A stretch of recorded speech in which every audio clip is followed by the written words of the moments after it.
Hallo AFOPS, herzlich willkommen im Noppenstein-Studio. Ich bin der Dirk. Und ich bin der Niklas. Und was das ist, das wisst ihr alle. Das hoffe ich. Ja, Ich meine, wer guckt sich das Video an, wenn er es nicht weiß? Genau, das ist ja richtig. Also, ja gut, aber vielleicht wollen ja Leute, die es noch nicht kennen, es kennenlernen und gucken das. Ja, egal. Ja. Das hier ist der Delta Flyer. Und nach 70.000 Lichtjahren hat er es endlich hierher geschafft zu uns ins Studio. Und von hier aus findet er auch hoffentlich den Weg zu euch nach Hause. Das hoffe ich Also auch. das könnte er zumindest jetzt. Ich weiß, viele von euch erwarten es sehnlichst und jetzt ist es soweit. Er ist da. Er ist da, genau. Geil, oder? Und jetzt zeigen wir euch mal, warum wir das Teil so abgefahren finden. Oh ja. Ja. Fangen wir mal damit an. Ihr habt natürlich wieder das Schild dabei. Klar, ist wieder bedruckt. Ja. Wie immer, es Ja. steht drauf, von welcher Serie das ist. Steht auch die. Ja, doch, 21 Meter. Ich musste gerade noch mal kurz spicken. Kennt ihr? Der passt im Übrigen auch, wo ich gerade die 21 Meter sehe, hervorragend zu unserem Runabout, also zur Rio Grande, ja. weil die Dinge sind nämlich eigentlich so ziemlich exakt im selben Maßstab. Ja, und der ist, glaube ich, auch ein bisschen kürzer. Ich meine, die Rio Grande ist irgendwie so 2 oder 3 Meter länger.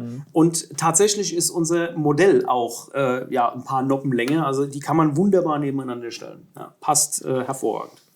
Passen Genau. perfekt zusammen, ja. Ja, gut. Zeig mal was. Wir zeigen es erstmal. Also, ihr habt, wie gesagt, den Delta Flyer. Sicherlich, glaube ich, würde sagen, von der Form her eins der anspruchsvollsten Sets, Ja. die wir bisher hier gemacht haben. Da hat unser Alien ganze Arbeit Ja, geleistet, hat er sich selbst übertroffen. das ist unglaublich, was er hier gemacht hat, wirklich. Also das Ding hat so viele unterschiedliche Winkel in alle möglichen Richtungen. Es ist, wenn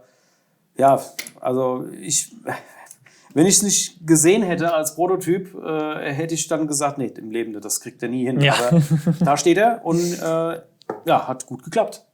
Lässt sich auch gut bauen. Ja. Ihr seht auch hier wieder, es sind eine Menge Prints dabei. Ja. Ihr habt hier vorne die Seriennummer stehen, hier eben das Delta Flyer, hier nochmal die Seriennummer. Drin sind auch noch ein paar Prints. Ja, ein Da oder kommen zwei, sie noch. ja. Ja, ein oder zwei.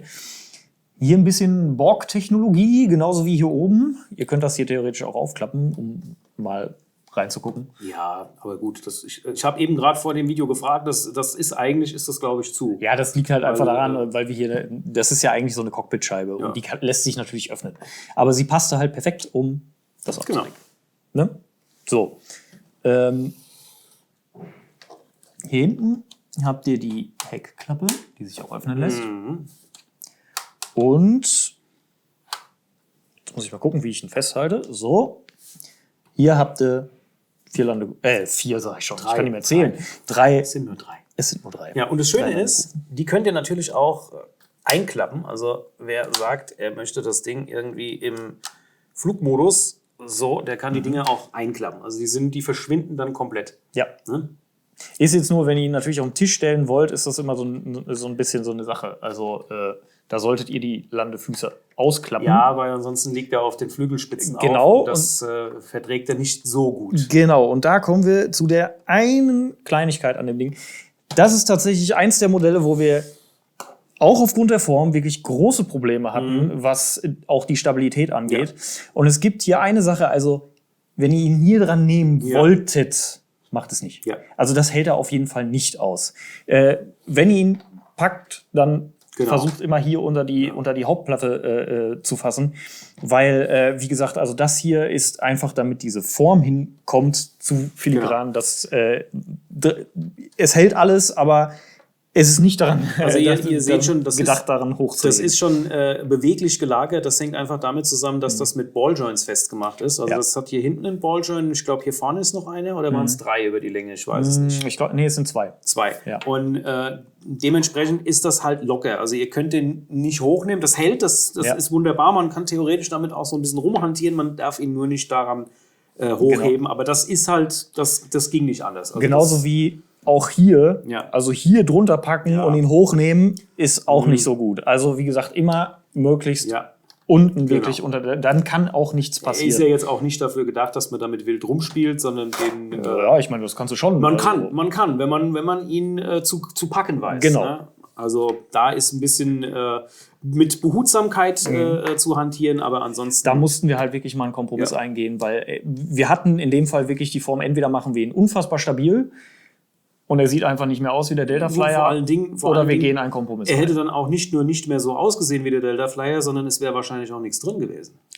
Ja, das ist wahrscheinlich auch nicht. Und das ist nämlich auch eine... Obwohl, nein, wir zeigen, der kann ja auch noch so ein bisschen was, stimmt. Bevor wir uns mal das innen drin angucken, schauen wir nochmal das Drumherum an. Wir schauen uns nochmal erstmal an, was er so kann.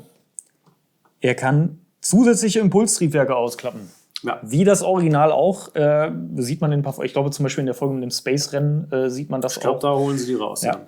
Und er kann natürlich auch auf Warp gehen. Ja, genau. Dann fährt er die natürlich wieder ein, weil sonst fliegen sie ihm um die Ohren. Also, im Grunde genommen ist ja eigentlich ähnlich wie bei der Voyager. Die kann ja die Warp-Gondeln hochklappen. In dem Fall, er fährt sie jetzt aus. Man sieht es in der Serie auch kaum, aber er kann es halt. Und deswegen muss ich weiß gar nicht, an wie vielen Stellen. Also ich meine, ich erinnere mich an eine Szene und am Ende ist es immer nur dieselbe, die man in mehreren Folgen sieht oder so. Auf jeden Fall, es kommt nicht häufig vor, glaube ich. Nee, nicht wirklich. Aber er kann es, weil das Original kann das auch. Ja. So, und dann kommen wir zu dem Innenraum, den du ja schon angeteasert hast. Wichtige Sache ist, wenn ihr da ran wollt, das ist immer das Erste, was ihr machen müsst.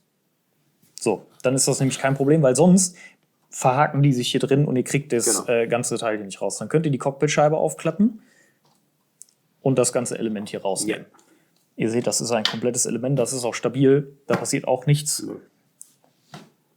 So. Und da, Dirk, das ist jetzt deine Ehre. Ja. Sprich über den Innenraum. Ja, ich weiß, warum du es nicht selbst machen möchtest. Richtig. Weil verantwortlich für diesen phänomenalen Innenraum ist kein geringerer als unser Niklas.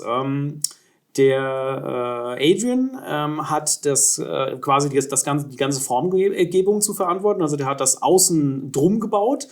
Und als wir ihn dann bekommen haben, waren wir schon hin und weg von dem ganzen Ding. Der Innenraum hat uns aber dann, da haben wir dann gesagt, da müssen wir noch mal ran. Der ist nicht ganz so, wie wir das gerne hätten vom Detailgrad. Und dann hat der Niklas da sich eine ganze Weile dran verausgabt. Und wie ihr seht, also er lässt keine Wünsche offen. Also wir haben hier die Captain Proton-Steuerelemente, die dürfen natürlich nicht fehlen. Ne? Also hier der Joystick und nebendran die Elemente. Dann gibt es hier die ganz normalen Steuerhebel. Ja, also wer da jetzt was zu tun hat, weiß ich nicht, aber es gibt hier noch 2 Plätze für zusätzliche Crew. Das hier hinten könnte wahrscheinlich die Wissenschaftsstation sein. Ich glaube, da sitzt meistens Seven rum. Ja. Und wie ihr seht, ist das ganze Ding übersät von Prints. Also wir haben hier überall, das sind alles Prints. Ich glaube, da gibt es überhaupt keine Transfersticker. Nein, der hat gar keine. Der ist nur mit Prints versehen. Und also ihr müsst das bauen, um das zu sehen, wie abgefahren das eigentlich ist. Also das ganze Teil ist so detailliert gemacht und überall geht was. Und das Tollste ist, im hinteren Bereich der Laderaum oder was haben die da? Ich glaube, ja. Oder das ist so ein bisschen Laderaum und Aufenthaltsraum so zugleich. Oder so eine Medbay zum Beispiel. Und da gibt es eben ein Biobett. Ne? Wenn es dann halt mal wieder ein bisschen ruppiger zur Sache ging, kann man hier jemanden auf dieses Biobett legen und das lässt sich auch einfahren.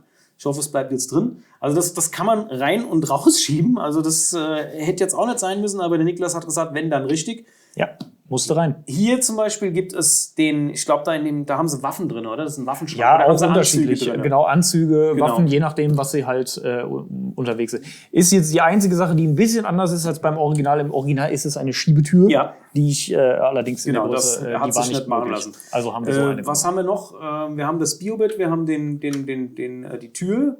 So, wir haben also hier dann auch wieder jede Menge Prints an den Wänden. Auf der anderen Seite gibt es dann, ich glaube, das ist ein Replikator oder was. Also da gibt es auch, also wie gesagt, das Ding ist voll mit Prints, da geht einiges.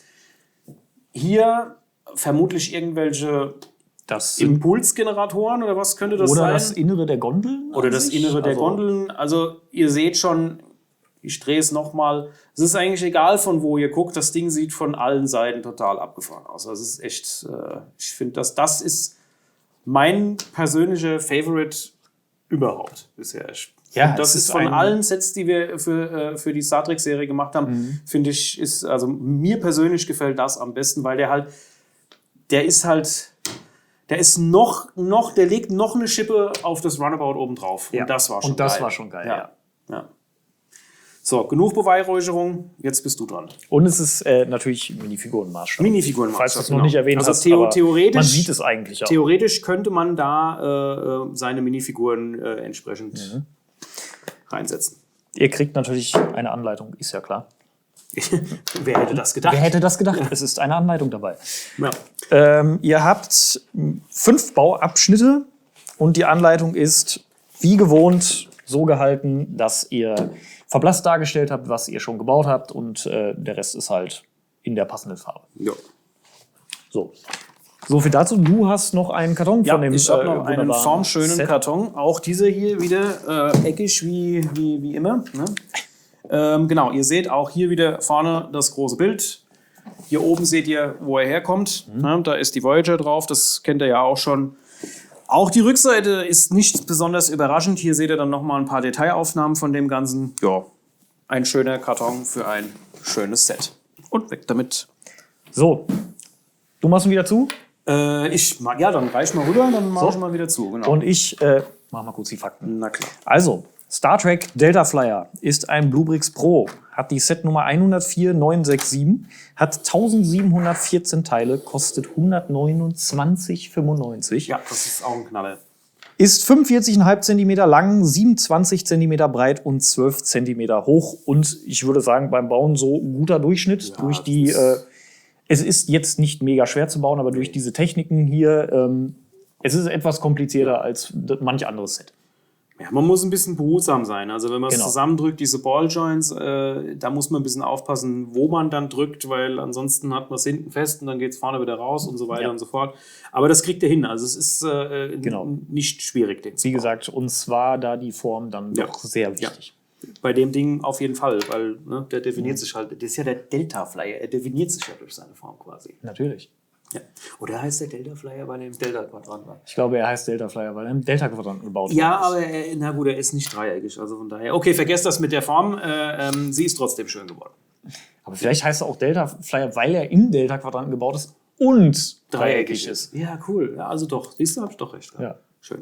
Ja, dann sind wir uns hier einig. Also wir haben Ja. hier ein wunderbares Set und ab sofort verfügbar. Genau. Ja, und denkt dran, Noppensteine kann man nie genug haben. Demnächst gibt es noch mehr. Viel Spaß beim Bauen. Macht's gut. Ciao. Ciao. So, und jetzt nehme ich ihn mit. Was? Nein. Ja, wie was? Ja, Nein. den habe ich mir doch schon reserviert. Ist doch meine. Ich gehe wieder leer aus. Nein, Ach so. ich gehe nicht leer aus. Ja.